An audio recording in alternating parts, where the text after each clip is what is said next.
Hello, Christa. Thank you so much for joining us today.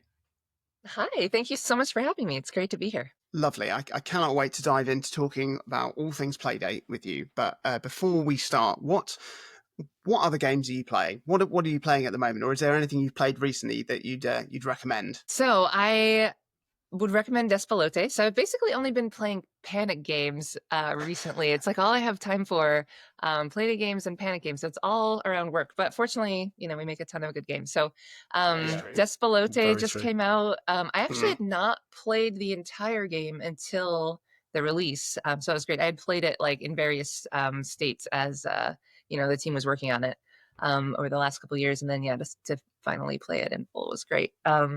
And then I've been playing hurdling a lot, which will come out later this summer. It doesn't have a release date yet. But I've made 3 trailers for that, which means I've just been playing it a lot. Of course, yeah. And herding these beautiful calicorns through mysterious lands and trying not to kill them and being devastated when I do. And then, or sometimes killing them intentionally to get dramatic moments for the trailer, which just like hurts my heart and to Yeah. endanger these beautiful creatures. But you got to get Anyway, those money shots, yeah, exactly. That's what it's Yeah, about, yeah. Dangers You of gotta. work. Yeah. Panic published Thank Goodness You're Here, is that right? Yes. That's right. Yes. Yeah, going off script like straight away, because we've had so many discussions Mhm. about how it translates, because it's so specific, a very specific Yeah. to a Yeah. very specific class of people from a very specific time, and like for us, it was absolutely perfect. Yeah. It landed every joke. Absolutely. For stuff that wasn't absolutely relevant to us has been relevant enough in our lives and in other people's lives that we got everything. But like, surely it's an untranslatable game. Oh, that was a huge issue, like with localization. Yeah. Like localization, there will just be a massive document of, all these slang terms or sort of like jokes or references, things like that. And that's true of like every game that needs to be localized. Mm. But with Thank Goodness You're Here, it was especially difficult. And I think the localization teams kept coming back, being, does this mean penis? Is this, you know, Yeah. there's a lot of that. And so it was, yeah. And then even, I'm sure you noticed at the beginning, you can have subtitles on and you can Yes. choose, you can choose to have like Yeah, normal regional English, dialect, yeah, or regional yeah. dialect or English. Yeah, I went with regional dialect just so I could see it written out. And a lot of those terms, like I was familiar with already, Yeah. which is helpful. But definitely there were things that I was like, what are they saying? Yeah. And yeah, it was great though. Great fun. God, what a game. That game is so funny and bizarre and Yeah. It just is. It's brilliant. beautiful, delightful. God, I love the art style, the music, like Yeah. everything. It's incredible. It's Um, like it feels like it's a game that I'm going to play at least on an annual basis, just Yes. because it's Yeah. like, it's like cracking out like my favorite comedy series to watch at yes. Christmas. It's so good. But yeah, like we were debating about how it would land even in like other English speaking countries, and certainly Yes. sort of Yeah. translating it into non-English speaking countries. Like my wife's an interpreter, she's a sign language interpreter, and she's had to translate things before and go, okay, that joke will not work for the deaf community. Really. And like specifically like BSL, British Sign Language, is I'm sure it's probably the same with American Sign Language. It's a very sort of literal language. There's no Yeah. sort of playing on words. There's no puns or double entendres or anything like that. So when she had to translate a pantomime, which is basically wall to wall puns and innuendos, it was like she basically had to rewrite it, because it was like, okay, well, what is that joke trying to say? Is that joke trying to move the narrative on? In which case, what's an equivalent joke that would work in BSL, and then write that joke? And we were saying that about Thank Goodness You're Here. It's like, hmm yeah, it's like, surely this game is going to be entirely different in every single language that it's in, if it's going hmm to sort of try and sort of hit those same sort of notes. Yeah. Yeah. Yeah, I don't know, but they did it. There's some version of it that exists out there in many languages, and yeah, I don't know. Yeah. Oh, another thing, game wise, I'm looking forward to Death Stranding 2 if I ever have time. I don't know when I might. Big game. But yeah, sorry to jump directly from thank goodness to Death Stranding 2. I think there's a link in there somewhere. Yeah. Absolutely. Yeah. That's the sort of double bill that we like to talk about, especially with Playdate games. Yeah, because that's a Playdate double bill. Yeah, that's a Playdate double bill of an experience right there. You know, that is Wheel Sprung and the Whiteout. Oh yeah, right. Thank goodness you're here, and Death Stranding 2. Christa, tell us a bit about what your role is at Panic. Kind of what is your kind of overarching role, and how many pies do you have fingers in? Because I know everyone kind of has lots of jobs. So my role, gosh, I do a lot of things at Panic. So primarily I create videos at Panic. And that began as creating like software tutorial videos and like little marketing videos for like our software applications when I first started. Okay. And that was really like we're in the midst of publishing Untitled Goose Game, but House they really love to create their own trailers, and so I didn't do a ton of work there. I did some like video work, but it was mostly I don't know what I would call it. Not creative work, just sort of production. I mean, it was like production work. I did some like production work with video, like stitching together some gameplay footage and stuff like that, but nothing that was like marketing or the fun bits, I guess I would say. But then at one point I was like, we should have a podcast because I just really love storytelling. I love narrative form podcasts, and Cable was like, do whatever you want to do, I guess. Yeah, sure. And so I created the Panic podcast, and so interviewing the Goose Game devs, that was like the first like experience I had of like, let me get the story of this, like how you made this game. And that's also sort of like the origin of the podcast. So I had that podcast, and now I have the Playdate podcast, which, you know, when Playdate was finally going to be released, I was like, oh, I really need to get like an oral history of how this ridiculous thing even came to be. And then I'll make a podcast episode for the Panic podcast. But of course I didn't stop there. I was like, no, actually, we need to have a podcast episode for each of these 12 games that are going to come out for Playdate. And again, Cable was like, yeah, just, you can do a podcast. That'll be fine. And then we ended up having 24 games in season 1 of Playdate, in Playdate season 1, which originally it was just going to be 12. So I was thinking like, 12 podcast episodes, that'll be fine. I don't know. And basically just kept growing and growing. But also meanwhile, I still am responsible for creating all of this video content. So I make marketing videos. I make game trailers, which is incredibly fun. I think that might be one of my most favorite things to do right now, is creating these video game trailers. But then I also get to make these amazing like behind the scenes videos. So I just got back from Los Angeles, where I got to hang out with the Blippo team and do a behind the scenes video recording with them, which was, I saw your Blippo fun shirt as well. Yes, I'm proudly wearing my Do You Party Blippo. That's excellent. Thank you. Yeah, gosh, I love all of their merch so far. It's so good. So that was a very long-winded answer to what do you do at Panic, and it's like I make videos, I make podcasts, but I do, even within that, sort of like I make a lot of different types of videos and podcasts, because I also make the Playdate updates that I write and MC and then edit and do the motion graphics on and all that stuff. Then you've chronicled the journey of Playdate, which we've heard on the Playdate podcast, which is fantastic. It's had an incredible sort of journey through its life. How has it felt, seeing Playdate's profile grow from those very, very first ideas, those first sort of trailer drops, which it captured the imagination of so many people, and then here we are now. How has it felt? Amazing. I mean, it's, I'm not, it felt bad. No, I mean, like, it's been incredible. Like, none of us expected how beloved it would become, how quickly it would become so beloved, and how much of a community would grow around it.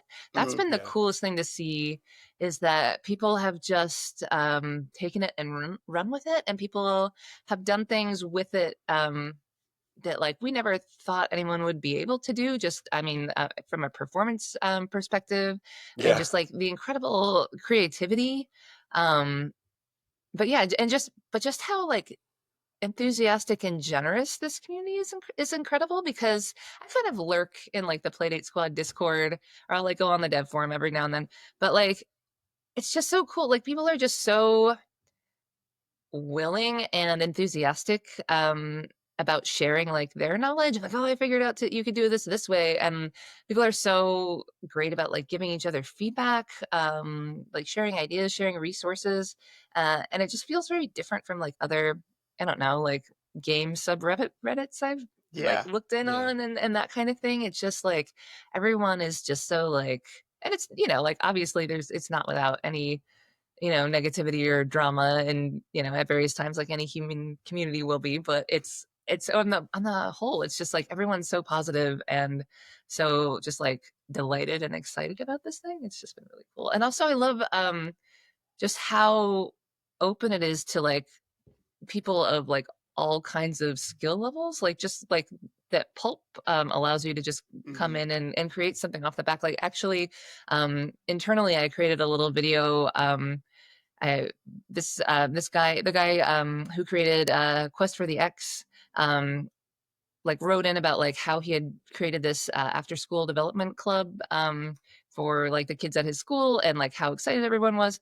And so then I like sent him some interview questions. I was like, well, we'd love to hear more about this. And like, so he, talked to camera for me, and I cut that up and just like showed it with some images that he had provided, not of any kids' faces. I was very much like, be, careful about all that stuff.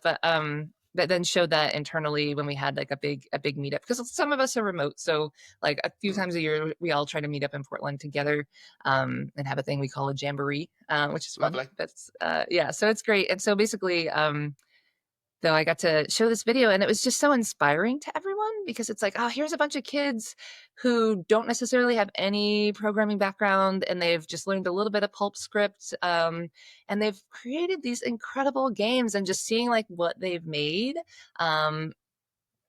through just the work of this one man who was just really excited to share this with kids in his community, and just to see how accessible it was, and to see how enthusiastic the kids were, and also to just see their incredible work was really inspiring. And I think it made us all very, very happy.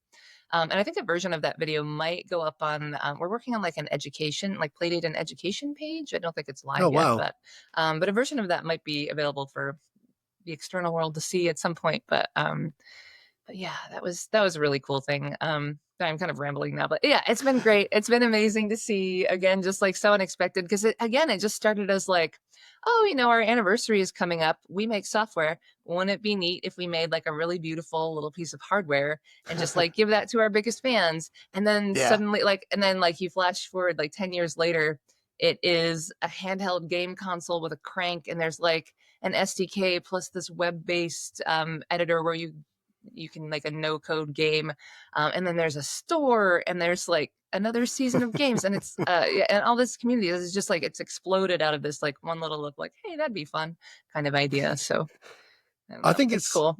It's been really interesting. Everyone we spoke to this season, so that includes obviously yourself and Arissa from Panic, speaking to Gregory from season 1, and Jan, who made Be Kind to Yourself on the Castle recently, and Stars of the Screen. Everyone has talked up the community as like a huge part of what drew them to the Playdate in the first place, but then what has sustained their interest in it as well, as kind of developers and people working with the machine. I think part of that, I would guess, I could be totally wrong on this, but because yourself and Arissa and Cable and others, you've always had a very forward-facing kind of public role with the Playdate. So from the very earliest trailers, there were people involved. It wasn't just, here is a piece of hardware. It was, and here are the people behind it as well. How important do you think it's been to ensure you've got like a human and personal side of games production visible? That is a great question. And honestly, I think that is just what Panic is like, and what Panic has kind of always been like. And that's just sort of been our culture. And also, like, not coming from a games background, it's sort of like we don't know how to be a games publisher. We're just like, we like games. We're enthusiastic about games. So we're going to do it our way. But yeah, I mean, I think that is very different from like how other hardware is and game publishers would be. And Honestly, too, I think it just is a reflection of like how small we are. Panic is not a big company. Yeah. Like when I started in 2018, I think we were around 20 people, and now I think we just hit 31. So we don't have a marketing team. It's sort of like, well, we're doing the stuff, and it's sort of like I'm making the videos, so we need an MC, someone to talk to camera to like introduce the other people who are going to talk about Playdate. I'll do it. I'm making the video. It's fine. I'm writing the script. I'm making Arissa say dumb puns. I'll say dumb stuff too, so she's not alone. She's very tolerant of this. I'm like, I'm gonna make you say circle around for. She's like, okay. But yeah, I mean, so it's like, I think that's just a natural outgrowth of our culture. It's like we're the people working on the thing, and like we're going to talk directly to the people who want to buy the things. And that's just kind of, I would say, the Panic ethos, I guess, is like keep it small and direct, keep it human. Because after all, we are just people trying to do our best and make cool stuff and have a good time. Yeah, it's definitely working. I mean, in terms of Panic as a publisher, way before the Playdate, I played Firewatch years back now, and that is still probably my favorite narrative experience I've had in games. And then when Untitled Goose Game came out, I've just clocked your background. But when Untitled Goose Game came out, that then became probably the funniest game I had played because it was so like naturally slapstick. We had a whole episode where we talked about why it's such a success, because it lets you set up a joke and then deliver on it yourself, and you're in charge of the timing of everything. It's outstanding. And then again, we just talked about Thank Goodness You're Here. And all these games. So Panic really are on quite a run. The Playdate is something that we were both immediately interested in when we heard about it, and have followed it intently enough to be, one of, I guess, the bigger platforms still talking about it most months that we record episodes. Yeah. So it's been something that has stayed in our pockets and in our minds, as long as it's been a thing that we can access new games on, which looks like it may never stop, which is great for us. Yeah. Yeah, I hope so. In terms of, sorry.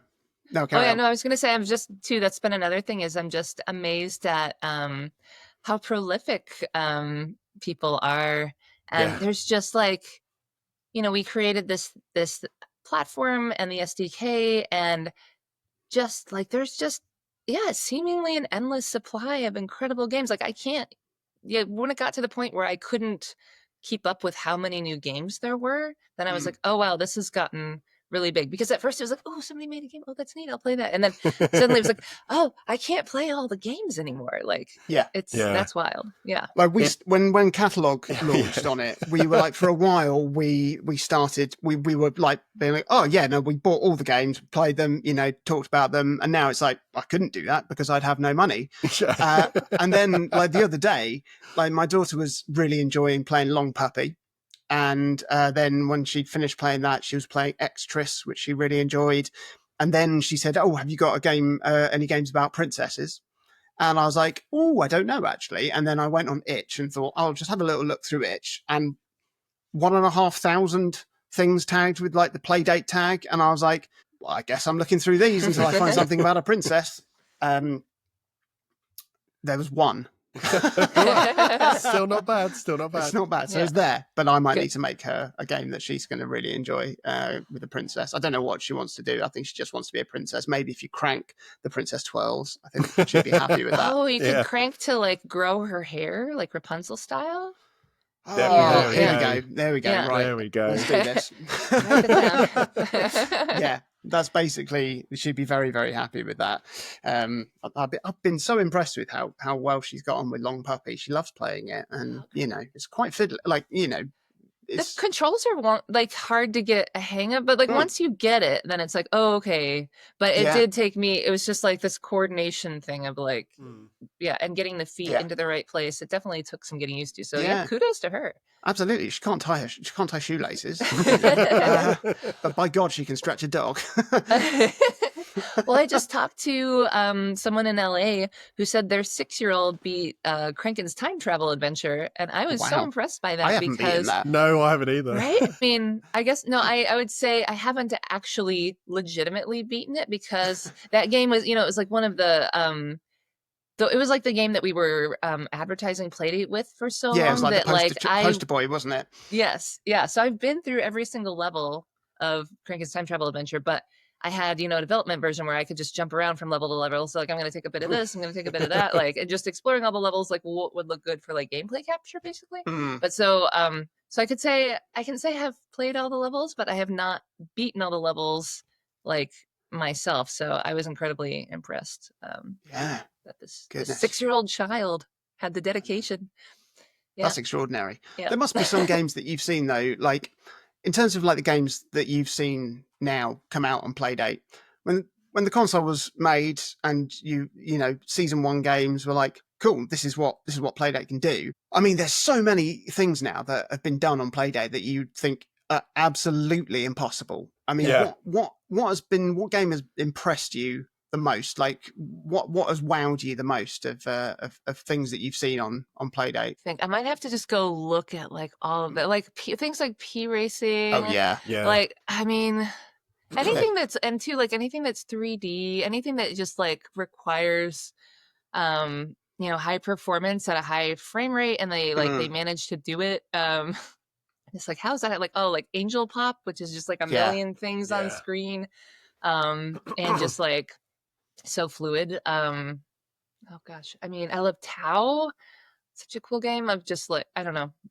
There's a ton. I mean, like anything that involves 3D though too is just like so impressive. Which is, the joke is always like, oh well, can it run Doom? And that's pretty much. always that. Pretty much.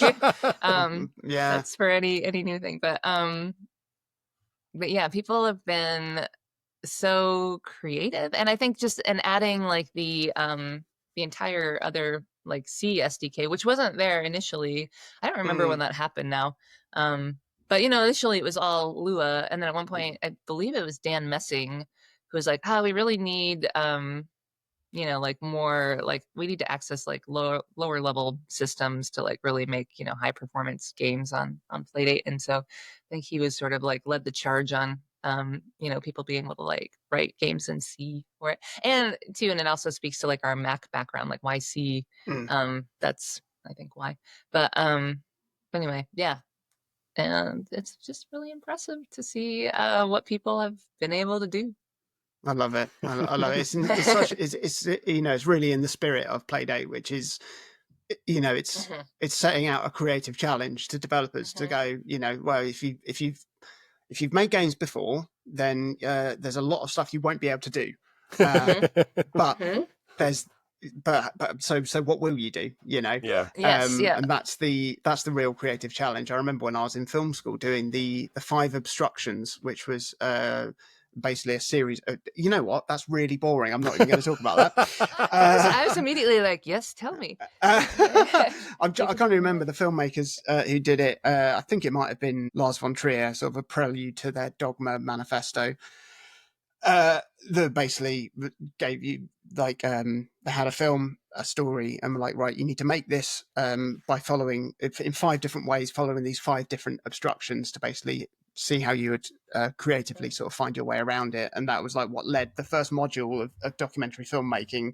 Like my tutor, every single week he'd be like, right, you need to make another film, but this time you can't use electricity, or this time you can't it needs to make a cut every 6 frames, or now you can't use this, or you can't do that, or and basically pushed us all until we failed at it, so that we could learn how to sort of like navigate it. Well, that's all going in the bin. That's cool. I mean, that's interesting to me.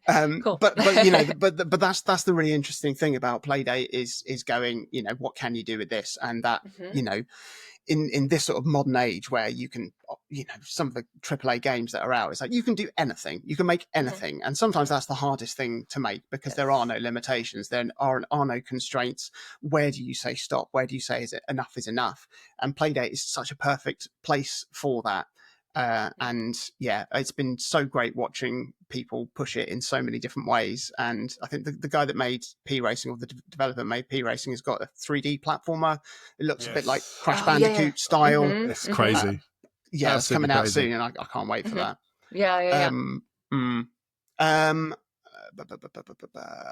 What have been your... Have you got a favourite game on Playdate? Have you got like a favourite experience that you've had with a game? Yes, I will say right now, Blippo has been my favorite experience on Playdate so far. Yeah.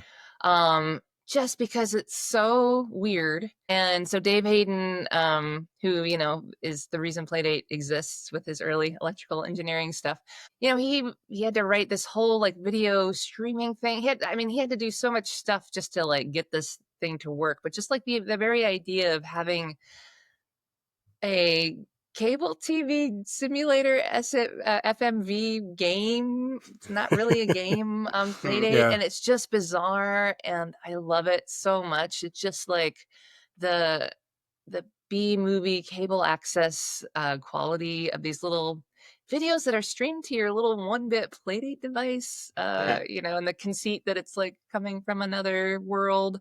God, it's so cool and so fun. I'm just like, it just, you know, it's something that speaks to me. I mean, it's like this weird nerdy thing that I know will not be for everyone, but to me, I'm just like, this is awesome.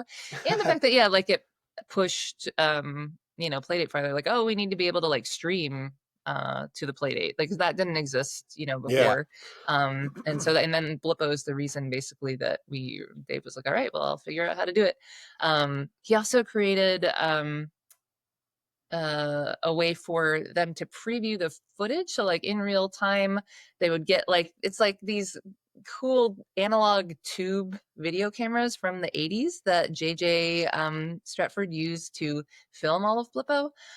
So Dave figured, I mean, and I'm not even sure what all he worked out, but basically he created a system for them to take the feed from these like vintage video cameras and get the output on a little Playdate device so that they could see in real time like what it would look like. And also, you know, like that the aspect ratio is different, you know, like those cameras shoot in 4:3. Playdate has its own weird little aspect ratio, which I'm always slightly annoyed by. Is it something like 17:10 or something? Is that? Yeah, I don't remember exactly. I mean, I have to pillar box it when I do 16:9 stuff. Yeah. And then it also like it's like an awkward ratio, but it's fine. You know, we make it work. But yeah, I mean, all that stuff. So that's been like the coolest Playdate experience I've had. But so what is the coolest like game? It's so hard too. It's like gonna hurt other people's feelings. Ratcheteer from season 1. Oh, Ratcheteer is great. Yeah, I really enjoyed that. Yeah, I think that was like a first. That was, I think we, because that came right near the end of season 1. Yeah, it did. And I think it sort of, season 1 felt like there was an evolution going on throughout it. You know, there were games there was a couple of sort of games early on that you thought, okay, yeah, no, I see what you're going for there. You know, and there's some which were like something like Whitewater Wipeout felt like it was a game that was part of maybe a bigger game or a collection of mini games and things like that. And then by the time we got to Ratcheteer, I was like, okay, this is like this feels like a full game, you know. And like the interesting thing is that like those sort of experiences don't necessarily work as well on Playdate. You know, there's a very specific type of game that sort of when it works. And you know, we've talked about this on the show about how some games clearly start out as thinking like, oh, I wonder if I could make this game that I love on Playdate. And then other games start out going like, thinking of Playdate first and going, what game could I make that would work on here? You know, and you get those two very, very different experiences. But yeah, Ratcheteer was brilliant. But so is Blippo. Like Blippo's, like it's mad. Like I've got a real soft spot for like FMV style games, you know, and there's a bit of a resurgence. Like, so I live in just outside Cardiff in Wales, and Wales Interactive are one of the biggest sort of like proponents of making sort of modern FMV games. They've done a lot now. They've got quite a catalogue. I did the behind the scenes for the Complex, which they made, which was quite cool. I love how we're seeing like FMV games come back, and it's like, what better place to play that than Playdate? It's so mad. Like the whole idea of like an FMV, you know, like game is the fact that it's like, oh my goodness, it's like, I remember playing like something like was it Enemy Zero on Saturn? Yeah. And it was like, oh my goodness, I can't believe how amazing this looks, because it's like it's playing a video, it's not actually the game. And it was all about showing how amazing, something could look by sort of doing this trick. And then the idea of then in 2025 being like, yeah, that, but also 1 bit. Yeah. And it does look amazing though. Like it's good. The style is so good. Yeah, I love it. Yeah. Yeah, it's really, they just like the way they filmed it, everything, and then like the costume, like hair and makeup just going really exaggerated, just like really focusing on like the silhouettes and like the, like, I don't know, just big punchy shapes, really worked well and translates well to 1 bit. But it also looks really cool in full color too, so there's like that version is going to come out to PC and consoles, so it'll be great. But I'm so glad that it's happening on Playdate first, because like what a weird little device for this thing to exist on. I just feel like it feels at home there. And I guess, because it was like the idea originated that it would be a Playdate only game. And then, eventually like, well, we have all this footage, and we might be able to do it in color too on like other things. And so, but yeah. But that'd be a very different way of shooting it if you're shooting it for both. Like, I mean, I know that like, Ed Wood, the Tim Burton film, the biopic, like seeing behind the scenes shots of that, everything looks weird because they had to color everything in certain ways because they knew it was going to be black and white. And it's a very, very different aesthetic to say something like Logan or Mad Max Fury Road or The Mist, which have all 3 of those have black and white versions released. And it's like that's been made black and white from color footage, and it looks very, very different. I'm from that point of view, I'm fascinated to see like actually what it looks like in full color, but in gaudy color, color. But I love it in 1 bit. And they didn't do the thing, and they were tempted to, but they like always from the start, they're like, well, it might eventually also be shown in color. So we shouldn't go the full, black and white film techniques of like, like the makeup would have been like blues and greens and stuff. Like that was a common trick, or clothes didn't need to match because you might be like using a red filter or something. And, but so like the clothes and the hair and makeup, like they're all also like from this alien world, which I think helps, but but everything looks cool. So it's like the blush might not be pink, it might be like orange, but it's still so it reads in color. So it kind of serves both purposes. I love that. So it's cool. Is there a hidden gem that you found on Itch or on the catalog that you think people might not have seen? I'm gonna plug a game by Nevin Mrgan called The Barkless Doctrine. I don't know if many people have played that. It's a visual novel. It's a comedy visual novel with the art all by Nevin himself. I don't know if you like, Nevin is a designer at Panic. He does a lot of Playdate stuff. Also hangs out in the Playdate Discord a lot. Also is my husband. But just a little. Did he do the pizza cover for the Playdate? Yes. Yeah. He did. I've always got it here, just ready to go. Oh my gosh, so funny. Oh man, I loved making the little I just made like a little like insert for a Playdate update about like the fact that we have the pizza covers, and like I made the little like bagel bite pizzas and put them next to the pizza cover. Oh, that's cute. I had a lot of fun with that. Yeah. So the Barkless Doctrine is it's very silly, and it's like you really. Like, I don't know if this will translate if you don't know Nevin and his sense of humor, because it's making fun of bad writing also. So it's this very like meta thing. So it's like, it opens with like, like the phone rang suddenly without warning. And it's like, like this is stupid and redundant. And also that's how phone works. But then like the whole thing is like that. So it's just like, it's full of like ridiculous bad writing, and then just like goofy characters making bad decisions. And then, like you are, it's in, it's an adventure game, but it's a visual novel. It's like kind of on rails. So there's not a lot of branching. There's a little bit, but yeah, the art is fun. And it's, like still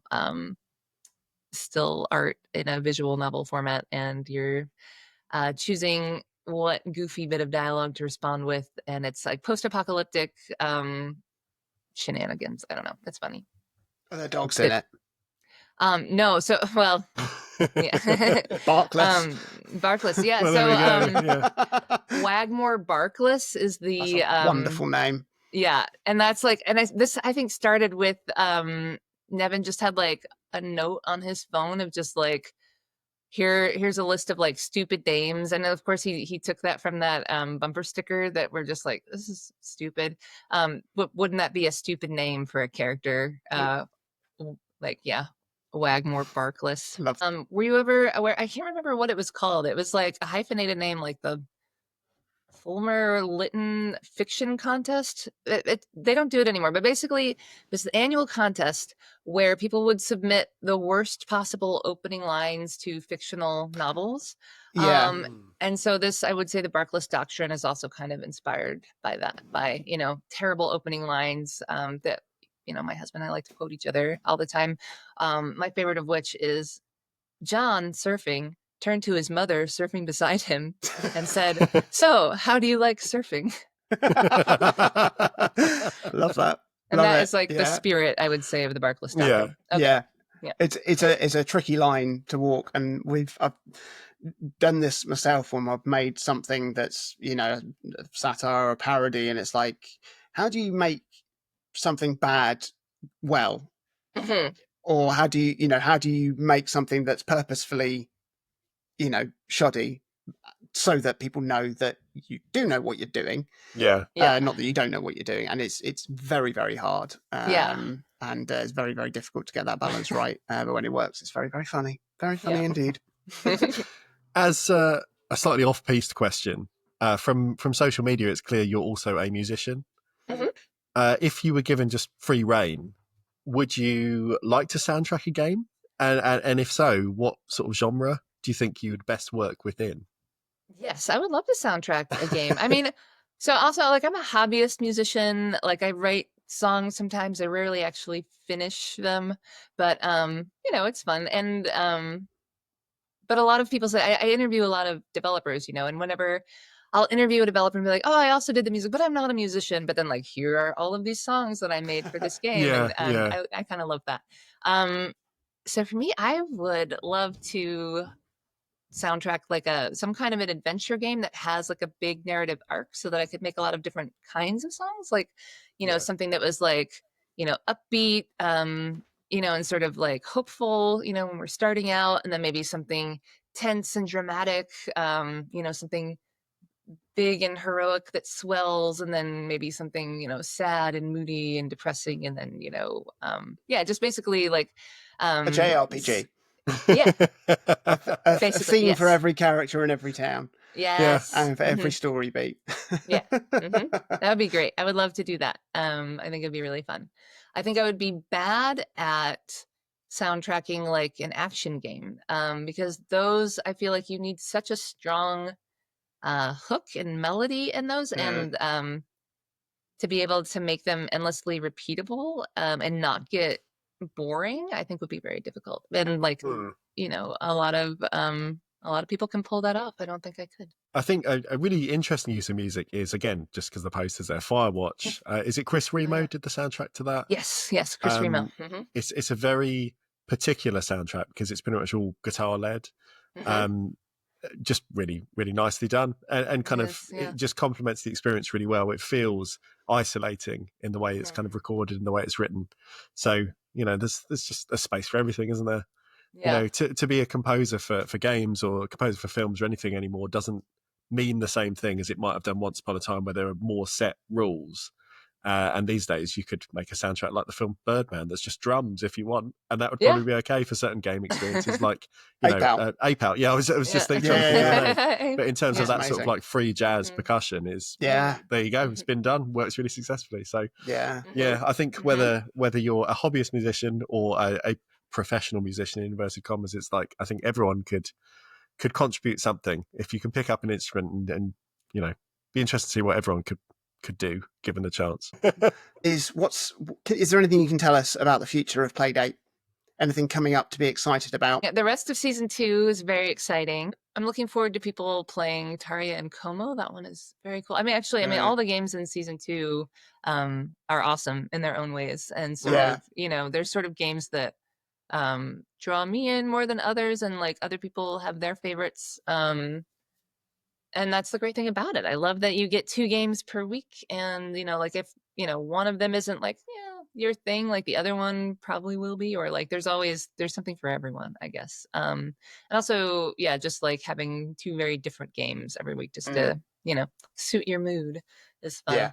But as far as the future, yeah, I mean, we just want to keep it rolling, I think, is the plan, as far as I know. Just like Keep it cranking. keep it cranking, keep cranking them out. Oh man, I make so many crank jokes like that. Yeah. Good. Yeah, I mean, you have to. You have to. You literally have to. Yeah. There's we talked about like different bundles and things. Oh man, at one point, so this I'll just tell you because I don't think it will ever happen, but I was like, what if we did like a bundle of games, called it Shark Week, and it's just fishing games, because like everybody, that's the perennial joke, is everybody comes up with fishing, but surprisingly there aren't that many games. There's not. There aren't that many fishing games, and the ones that do exist are great, but yeah, it's like more fishing games, and but yeah, wouldn't it be fun to release a bundle of fishing games in the summer and call it Shark Week? That's my whole deal. I think it'd be better to market it. It'd be like, it's the game, it's the console with the crank. You here are all the fishing games, and it all coming in a bundle, and it's just one game. Yeah, it's just realistic fishing. Yeah, it's just exactly. Yeah. That'd be the best marketing campaign for that. Christa, thank you so much for spending time chatting with us. It's been a real treat and a pleasure. Oh, lovely chatting with you. Thank you so much for inviting me on.